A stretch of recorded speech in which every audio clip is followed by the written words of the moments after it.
You're listening to Systemic Error Podcast. The failure was designed. Nobel winner delivers scathing Musk takedown, blood of millions of children on his hands, based on an article by Benito L. Guilty.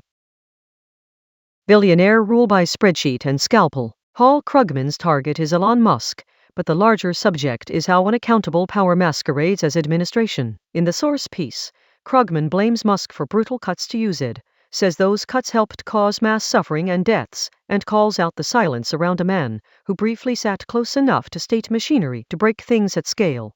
Power was the point. The key fact is not that Musk had opinions. It is that he had access to state power. Krugman frames him as the second most powerful man in America for much of last year, with control over a large part of the government's budget.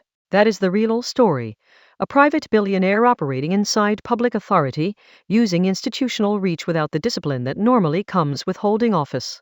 When a person like that cuts aid, the decision is not abstract. It lands on clinics, food supplies, and basic care for the poorest people in the world. The power is institutional. The consequences are biological. Decision, not accident. Krugman does not describe a mistake. He describes a deliberate wrecking job. Musk fed USAID to the wood chipper, in Krugman's words, and more or less personally moved to destroy an agency that delivered healthcare and nutritional assistance. That is not bureaucratic drift. That is an enabled outcome, made by people with authority and carried out through budget power. The distinction matters because the usual political escape hatch is incompetence. But incompetence is too soft a word when the result is the cancellation of life-sustaining aid. If the studies, health models, and field evidence Krugman cites are correct, then the moral vocabulary has to match the institutional reality. Decisions at the top produced predictable death below. The favorite lie, confusion. This is where elite framing often does its work. Harm gets described as a misunderstanding, as if devastating policy falls out of fog rather than choice. Krugman refuses that cover. He describes cruelty as callousness and carelessness, and he treats the outcome as the consequence of a man who could wield power but not tolerate criticism. That framing is stronger than the usual political theater because it names the asymmetry. Musk was not a victim of the system. He was one of the people who could set the system in motion, and the system was made to absorb the damage elsewhere. The weaker actors are the ones who pay: desperate families, children, people dependent on aid, people with no seat at the table and no exit from the decision. The child deaths are the point. The source makes an accusation so large it should force a much harder conversation, that the cuts led to millions of unnecessary deaths, including millions of children. That claim is presented through Krugman's appeal to evidence, not as a settled court finding, but even as a claim. It exposes the moral structure of the policy. This is the anatomy of modern cruelty. The people with power sever the support, then hide behind distance, process, and technical language. The suffering is outsourced to statistics, and the deaths are allowed to become an argument instead of a scandal.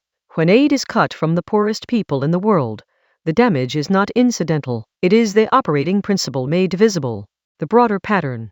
The deeper pattern here is oligarchic governance with democratic decoration. A billionaire gains access, treats public institutions like disposable assets, and then expects the public to discuss his personality rather than his casualty count. That is not just corruption of policy. It is corruption of responsibility. If the reporting misses anything, it is only by necessity. The central fact is already clear. Musk had power. Musk used it. People suffered. The system then invited everyone to debate temperament, rhetoric, and social media style instead of asking why a private fortune was allowed to direct public harm at this scale. Systemic error. The recurring trick of modern power is to make catastrophic decisions look like administrative noise. This story strips that disguise away. It shows what happens when wealth is converted into state leverage, when cruelty is passed off as competence, and when the people with the least power are expected to absorb the consequences in silence.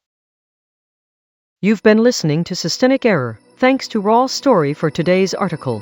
With the automated voice of Lesak, thanks for listening.